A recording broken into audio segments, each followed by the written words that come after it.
우리 주님의 최대의 관심사는 바로 일이 아니라 사람이 되겠습니다. 그래서 주님이 일하실 때는 어떠한 제도나 어떠한 시스템이 아니라 사람을 통해서 일하고 계심을 우리는 발견을 하게 되는 것입니다. 수많은 사람들이 있지만은 우리 주님 앞에 부름을 받고 또 선택을 받아서 주의 일을 하는 것을 우리는 이제 보게 되는 겁니다.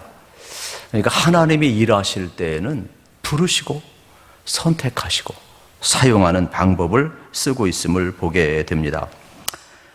우리 교회가 하나님의 구원을 체험한 사람, 하나님의 부르심을 경험한 사람, 그리고 영적인 체험이 있는 사람들, 이러한 리더가 가득 차가 될 때 교회는 흔들리지 않고 든든히 설 수 있음을 볼 수가 있게 되겠습니다. 오늘 본문 말씀 속에 보면은 이제 예수님께서 이제 베드로를 처음 만나서 제자 삼는 정황이 잘 나와 있음을 볼 수가 있습니다.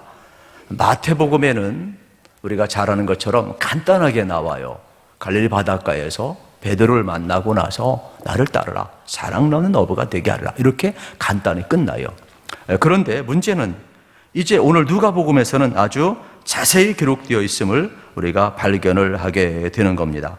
그래서 1절 말씀에 보게 되면 무리가 여러분 올라와서 하나님의 말씀을 들을새 예수는 게네사렛 호숫가에 서서 올라와서 뭐라고 이야기합니까?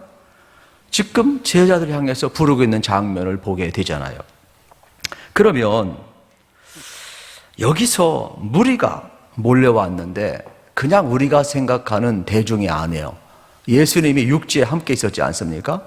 근데 얼마나 많은 사람이 몰려왔던지 예수님이 밀려서 어디까지 가느냐, 이제는 더 이상 육지에 있을 수가 없어요. 그 정도로 많은 무리가 왔다, 이러한 뜻이 되겠죠. 그때 예수님은 머리가 싹 돌아갑니다. 아, 내가 여기 있다 물에 빠지겠구나.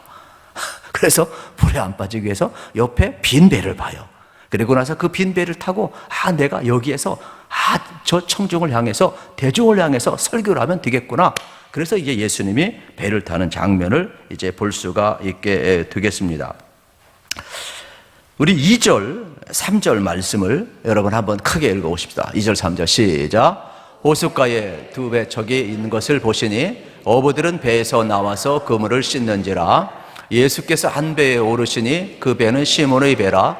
육지에서 조금 떼기를 청하시고 앉으사 배에서 무리를 가르치시더니. 아멘. 여러분, 지금 이른 아침에 제자들이 아니라 지금은 그 당시 어부가 되겠죠. 이른 아침에 그물을 씻고 있어요. 왜 그물을 씻고 있어요? 다음 출항을 위해서 그물을 씻고 있어요. 그렇다면 어부들은 보통 밤에 일을 합니다. 그리고 새벽 미명에 일을 합니다. 지금 아침에 그물을 씻고 집에 들어가는 것은 그들은 정상적인 퇴근의 시간이 되겠죠. 여러분, 우리 부목사님들 퇴근할 때 제가 들어와서 일하자 그러면 기분 좋을까요, 나쁠까요? 그런데 나쁘다고 안 해요, 착해가지고.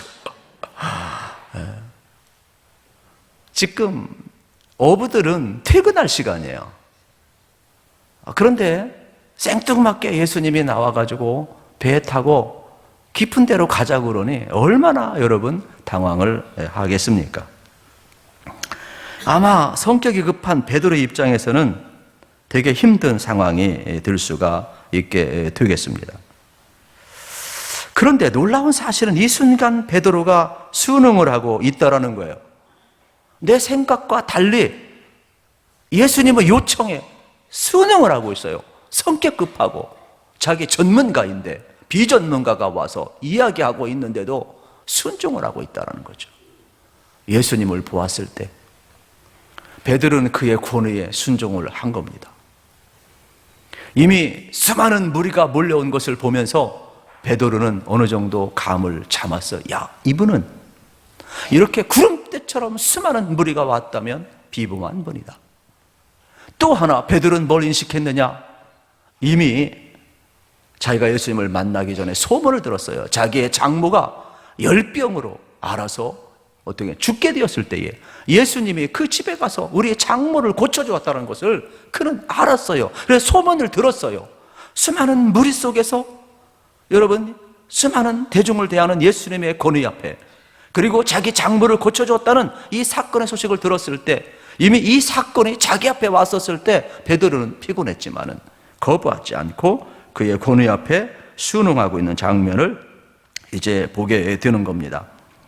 어쩌면은 나사렛 예수 그리스도의 눈빛은 베드로 입장에서는 거역할 수가 없었을 것입니다. 그래서 그는 예수님을 배에 태우고 나가고 있는 장면을 보게 되는 겁니다. 예수님이 얼떨결에 자기 배를 탔어요. 베드로는 하다가 그냥 얼떨결에 노를 저어서 바다 한가운데로 나가고 있어요. 여러분도 여러분 복음을 들었을 때 난 예수님이 좋아, 신앙교회가 좋아, 그래가 어린아이처럼 막 신나게 달려온 사람 몇 사람 될까요?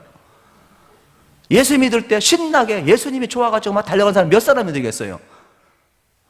하다가 그냥 이렇게 끌려서 교회 오고 예수 믿게 되는 것이 인생인 거예요. 베드로도 그냥 예수님이 타시고 깊은 데로 가져가니까 이게 지난 피곤하거나 퇴근 시간인데, 우리 부목사들도 그래요. 내가 갑자기 와가지고 이거 일 있다 도와달라 그러면 하다가 일하고 가고요. 왜요? 퇴근 시간인데 가야 하는데. 이게 지금 베드로가 그렇다니까요. 베드로가.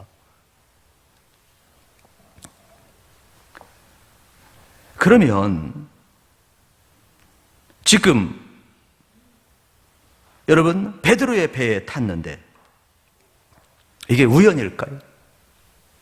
수많은 배가 있는데 그냥 우연히 베드로의 배에 탔을까요? 아니에요, 여러분. 하나님은 미리 만세전에 택하시고 하나님은 이미 결정하시고 베드로를 찾아오신 것임을 우리가 발견을 하게 되는 겁니다. 성경은 뭘 이야기하고 싶으냐? 베드로가 예수님을 먼저 찾아간 것이 아니라 예수님이 베드로를 먼저 찾아갔다, 이걸 이야기하고 싶은 거예요.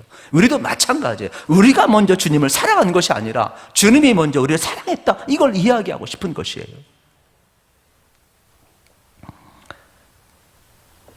여러분 한번 깊이 생각을 해보십시오. 교회도 하나님이 선택하시고 부르신 성도들의 모임인 거예요. 여러분이 교회에 오셨을 때 어떻게 교회에 왔습니까? 그러면은 여러 가지가 있어요. 돌아다니다가 우리 교회가 좋아서 왔어요, 말씀이 좋아서 왔어요, 누구 때문에 왔어요, 이렇게 다 체크를 합니다. 근데 사실은 하나님이 부르신 거죠. 하나님이 신앙의 공동체로 부르신 거예요. 그래서 이 하나님의 뜻 가운데, 왜냐하면 내가 선택했다 그러면 교만해져요. 내가 싫으면 떠나면 끝나는 거예요. 그러나 하나님이 부르셨다는 것은 어떻게 되는 겁니까? 나는 하나님의 은혜와 섭리 안에서 왔기 때문에 겸손할 수밖에 없죠.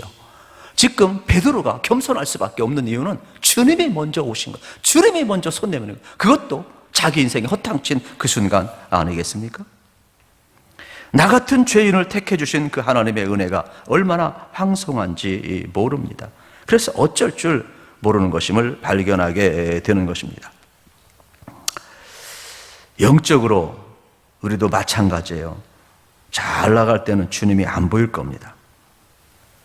여러분, 내가 은혜의 자리에 있다, 나의 자아가 깨어졌다, 그건 주님이 나를 부르신 것이 얼마나 감격스러운지 몰라요. 주님의 부르심은 엄숙한 거예요. 싫다고 도망갈 수 있는 상황이 아닌 겁니다. 그래서 예수님이 설교를 다 마치시고 이제 베드로를 부르는 장면이 나와요. 4절을 읽겠습니다. 4절 시작. 말씀을 마치시고 시몬에게 이르시되 깊은 데로 가서 그물을 내려 고기를 잡으라. 아멘. 말씀을 마치셨어요.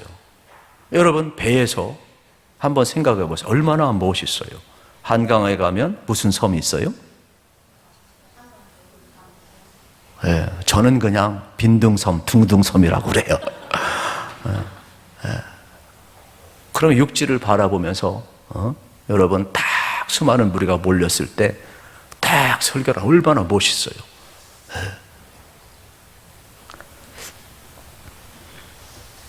지금 베드로가 밤새 고기를 잡았는데 빈손이에요. 아무것도 없어요. 기가 죽어 있어요. 그런데 예수님은 어떻습니까? 그 배에 타신 거예요. 만약에 베드로가 밤새 고기를 잡았고 새벽 미명까지 고기를 잡아서 만선이었다. 예수님 탈 자리 없을 거려? 예수님 태우지 않았을 거려? 예수님 부르심에 응답하지 않았을 거려? 여러분, 우리가 주님의 부르심 앞에 응답하는 순간은 내 뜻대로 세상 것 가득 차고 모든 것 이루어졌을 때가 아니에요. 나의 자아가 깨어지고 내가 가난한 심령이 되고 내가 병들고 내 모든 사업이 망해버리고 어떠한 상처와 어떤 상함과 가장 낮은 자리에 있을 때, 내 자유가 부어졌을 때, 빈 배가 되었을 때, 그때 주님이 찾아오실 때 우리는 그분의 권위 앞에 꼼짝없이 우리는 순종을 하게 되는 것이지, 나로 가득 찬 사람에겐 주님이 와도 몰라요. 주님의 권위가 없는 게 아니에요.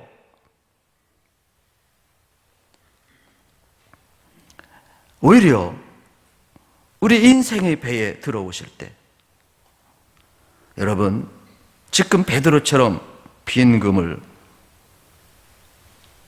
텅 빈 내 인생, 허망한 내 인생, 공허한 내 인생, 상처받은 내 인생, 연약한 내 인생, 그때 주님이 확 들어오는 거예요.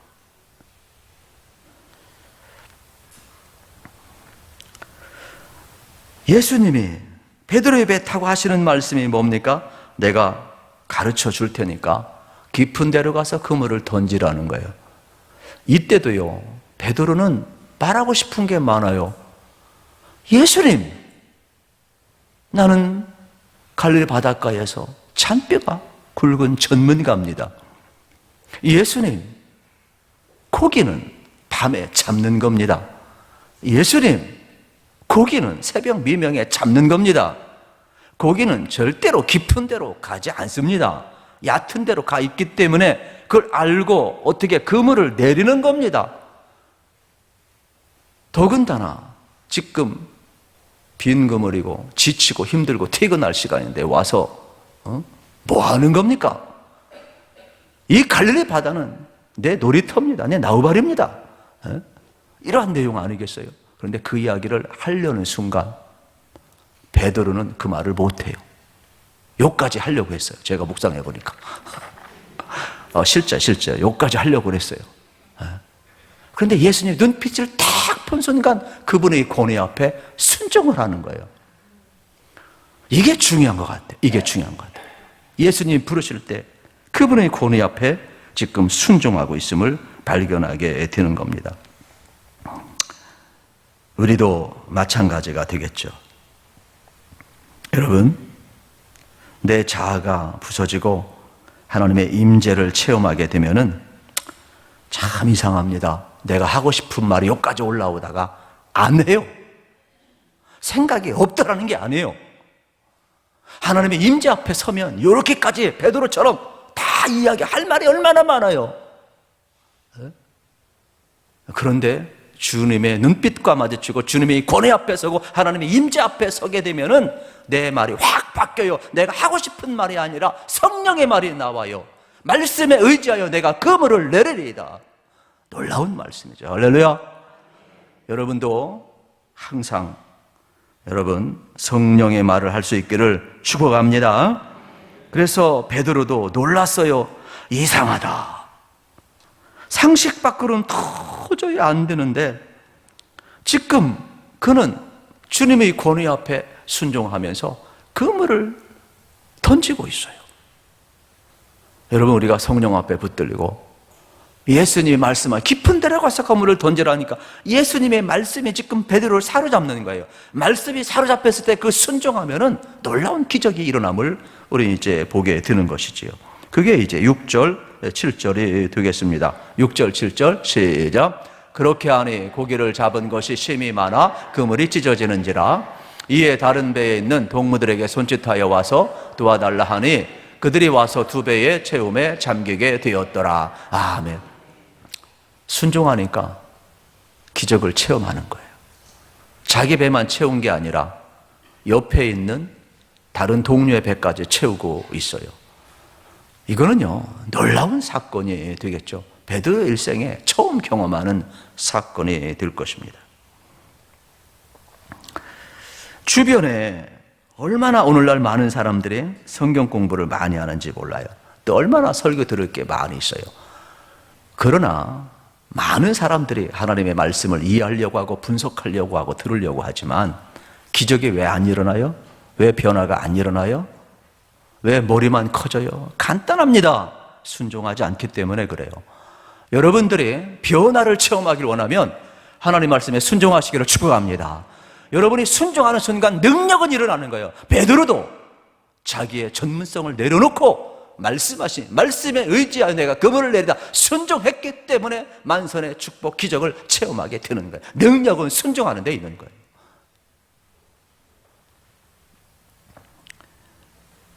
베드로는 이 순간 신비한 일을 지금 경험하고 있지요. 그래서 자기 배도 채우고 동료 배도 채우다가 자기도 모르게 말씀하신 주님을 딱 쳐다본 거예요. 여러분, 주님의 눈과 베드로의 눈이 아이 컨택이 딱 됐어요. 그때 신나게 고기를 주워 담던 그물에 손을 탁 놓게 되는 거예요.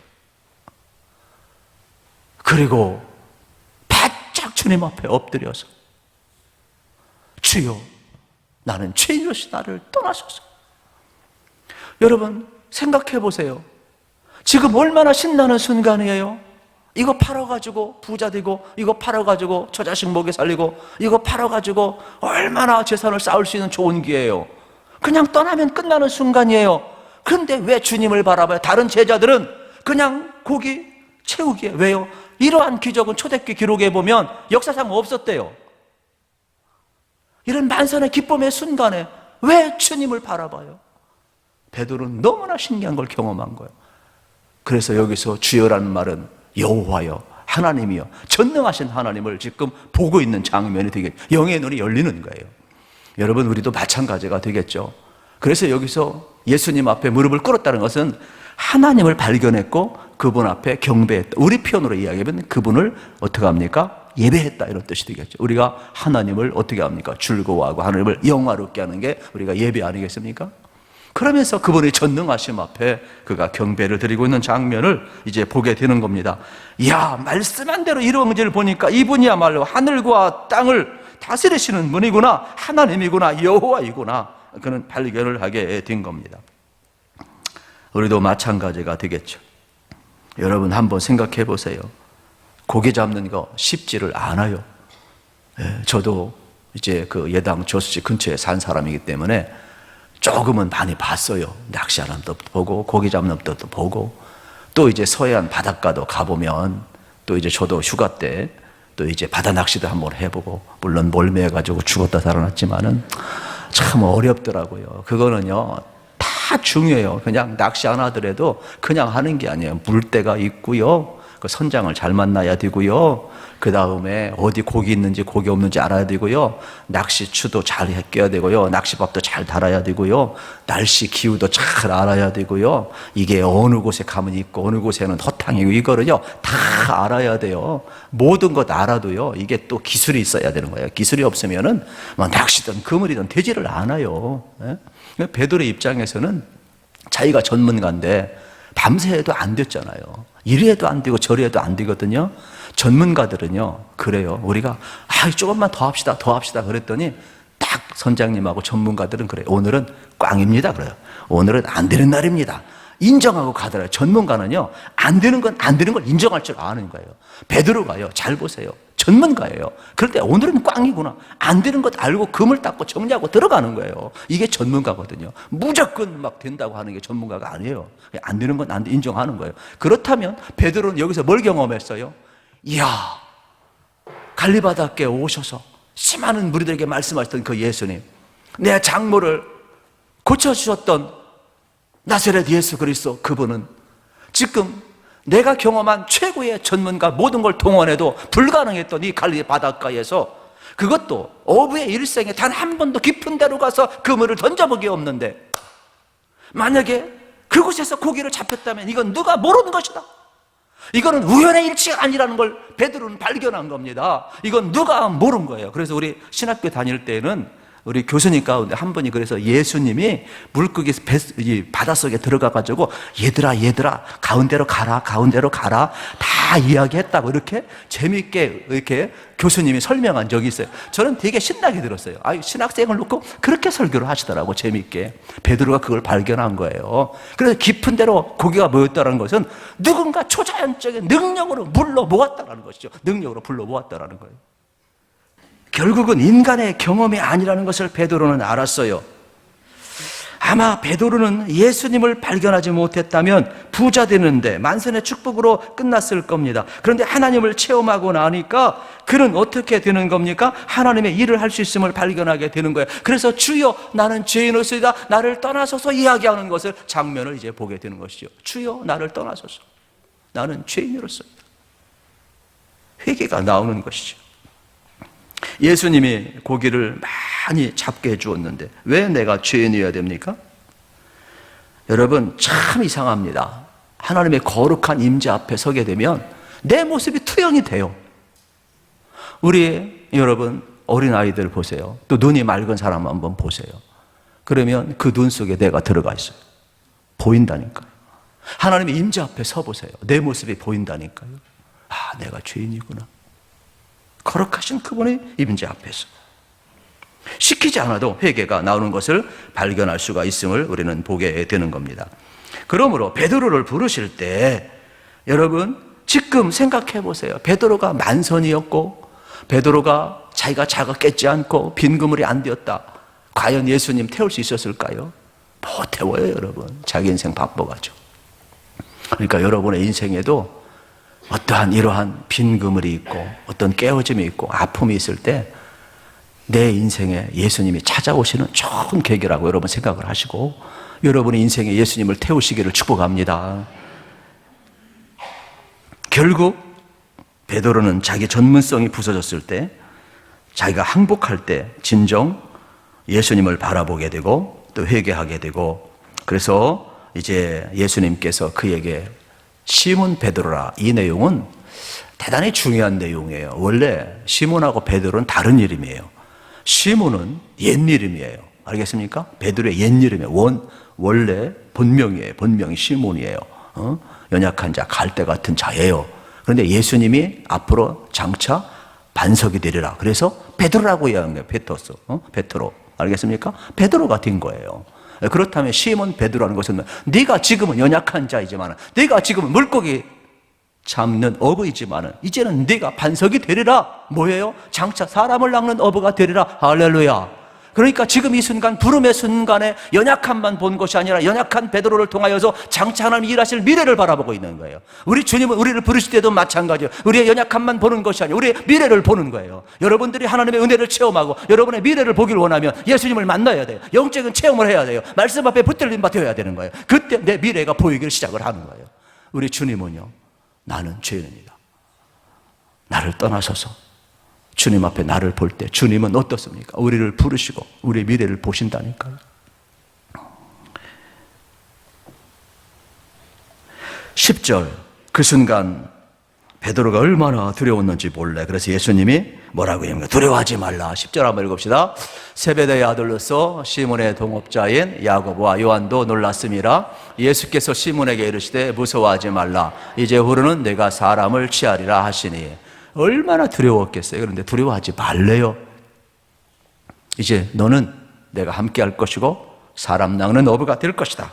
이렇게 말씀하는 장면을 이제 우리가 보게 되는 것입니다. 어쩌면은 지금은 고기를 잡는 어부였지만은 예수님이 말씀하신 그대로 사람을 낚는 어부가 되리라. 훗날 수많은 영혼들을 끌어올리는 베드로가 되었죠. 단순히 뭐 한 명, 두 명 구원한 게 아니죠. 예수님은 지금 시몬 베드로란 말 속에 그의 미래를 내다보고 있음을 보게 되는 것입니다. 그렇다면 오늘 우리도 마찬가지입니다. 하나님의 부르심에는 실수가 없어요. 사람의 눈에는 어부고, 사람의 눈에는 무식하고, 사람의 눈에는 성격이 급하고, 사람의 눈에는 연약해 보일지 모르지만은 예수님은 연약한 자를 부르셔서 강하게 하시고, 여러분 사람 난 어부가 되게 하심을 믿으십시오. 여러분도 마찬가지예요. 우리도 마찬가지예요. 우리가 다 S대 나온 것도 아니잖아요. 우리가 다 재벌가도 아니잖아요. 우리가 다 스펙 있는 것도 아니잖아요. 여러분, 우리 다 성격이 개성 다 있잖아요. 어떻게 베드로만 약합니까? 여러분, 우리 교회가 아무리 좋은 교회라고 할지라도 솔직하게 우리 한번 이야기해 봅시다. 우리 다 개성이 있죠. 아멘이시죠? 다 있잖아요. 개성 없는 사람이 어디 있어요? 예? 그런데 불렀잖아요. 그리고 우리 쓰시잖아요. 목사로 쓰고 장로로 쓰고 권사로 쓰고 집사로 쓰고 성도로 쓰고 공동체로 쓰고. 얼마나 주님의 은혜예요. 이미 주님의 부르시면 실패가 없어요. 할렐루야. 이거 베드로의 부르시면 실패가 없어요. 연약한 자이지만, 갈대와 같은 자이지만은 그는 반석처럼 되리라는 거예요. 어느 때요? 순종할 때요. 11절 읽겠습니다. 11절 같이 읽읍시다. 11절 시작. 그들이 베드로를 육지에 대고 모든 것을 버려두고 예수를 따르니라. 아멘. 우리가 생각할 때 여러분 생각해 보세요. 어부들에게 모든 것 버린다 쉽지 않아요. 배, 그물은 전부예요. 전 재산이에요. 그런데 이거를 어리석다고 하지를 않아요. 여러분, 예수님을 만났을 때 예수님이 부르는 사람은요, 예수님이 누군가를 알기 때문에 배 그물 버리는 거 쉬워요. 그런데 여러분 보고 배 그물 버리고 다 나를 따라 하지 않았어요. 착각하지 않기 바랍니다. 여러분 가정 버리지 않기 바랍니다. 여러분 생업 버리지 않기 바랍니다. 여러분들은 그런 사람들이 아니에요. 여러분 생업에 충성해야 될 사람들, 여러분 가정을 잘 여러분 가꿔야 될 사람들이고, 여러분의 길을 가야 될 사람, 우리 같은 사람 다 버리고 하나님이 따라오라고 하니까 과감하게 청춘도 주님 앞에 드리고 그냥 가는 것이지, 뭐 아무나 그냥 다 그러는 거 착각하면 안 돼. 이거 잘못해서 가면 절대로 안 되는 거예요. 그런데 여러분, 사람이 있잖아요. 이렇게 베드로 같이 또 이제 콜링 전문직으로 부름을 받은 사람들은, 여러분 우리가 산에 가서 산삼을 하나 캐요. 그런데 그 산삼에 여러분 흙이 많이 붙어 있어요. 그러면은 우리가 생각할 때 많은 사람들은 막 흙뿌리를 이렇게 탔다 털어가지고 흙을 버리면 어리석다고 하는 사람 하나도 없어요. 왜요? 산삼 포화를 잡았으니까. 아멘이시죠? 지금 베드로가 여러분 잘 보세요. 예수님을 붙잡았어요. 산삼을 붙잡았다니까요. 배 그물 흙뿌리 툭툭 털었다고 이게 바보입니까? 예수님이 누구인가를 아는 사람은 깊은 데로 가서 그물을 던지라고 이야기했었을 때 이 초자연적인 힘으로 물고기를 모을 수 있고 내 전문성을 뛰어넘고 대낮에는 고기 잡히질 않아요. 그런데 깊은 바다에 잡히지 않거든요. 그러면 이건 뭐예요? 전능하신 하나님만이 할 수 있는 일이란 말이에요. 이걸 경험한 사람에게는요, 버리는 게 아무것도 아니에요. 이 베드로가 그래서 모든 걸 버려두고 예수를 따랐어요. 저는 여러분도 이러한 예수님 만나기를 축복합니다. 사도 바울도 그랬어요. 사도 바울도 빌립보서 3장에 보게 되면은 뭐라고 그랬어요? 모든 것을 내가 배설물처럼 여긴대요. 사도 바울은요, 학벌 제일 세요. 가문 대단해요. 로마 시민권 가지고 있어요. 율법에 능통한 사람이에요. 세상적으로 이야기하면요, 버릴 거 없는 아까운 사람이에요. 좀 외모가 못났을 뿐이지. 그것도 우리의 편견일지도 몰라요, 여러분. 학자들이 그렇게 좀 말에는 좀 언변은 좀 어둔하더라 이렇게 얘기했는데, 어쨌든 간에 아주 완벽한 사람이에요. 그런데 예수님을 아는 지식이 가장 고상하기 때문에 다른 걸 다 버린 거예요. 여러분, 예수를 만나면, 예수의 가치를 알면 버리는 거 아깝지 않다니까요. 저는 여러분들이 진정 주님을 그렇게 사랑하시기를 축복합니다. 그래서 여러분들이 주의 일을 할 때 내가 헌신한다, 내가 희생한다, 그 순간은 희생도 아니고 헌신도 아니에요. 베드로가 배와 그물을 버려둔 것은 진짜 주님을 만났고 주님이 전능하신 여호와인 것을 알았기 때문에 그는 그걸 버려도 아깝지가 않아요. 이미 그걸 경험을 했어요. 베드로는 버렸기 때문에 모든 걸 잃어버린 것이 아니라 모든 걸 얻은 사람이에요. 횡재한 사람이에요. 횡재했기 때문에 헌신하고 희생하는 거예요. 여러분, 우리가 이걸 알으셔야 돼요. 그래서 여러분은 주의 은혜를 받았기 때문에, 횡재했기 때문에 헌신하고 희생하는 줄을 믿으시기를 축복합니다. 이것이 우리가 걸어갈 길이죠. 그래서 베드로는요, 어떻게 됩니까? 주님을 따라가는 장면을 이제 볼 수가 있게 되겠습니다. 그래서 이후로 베드로는 우선순위를 잘 정하고 이제 예수님을 따라가고 있음을 우리가 발견할 수가 있게 되겠습니다. 오늘도 마찬가지입니다. 우리의 인생 가운데 여러분 예수님이 찾아오기를 축복합니다. 그리고 여러분이 베드로처럼 빈 그물일 때 그때 너무 상심하지 마세요. 그때야말로 주님을 만날 시간들이에요. 베드로도 빈금을 잃을 때 예수님이 오셔서 그를 부르시고 위대한 여러분 제대로 사용을 하셨습니다. 우리도 우리 교회 가운데도 주님이 오셔서 우리를 사용하시기를 축복합니다.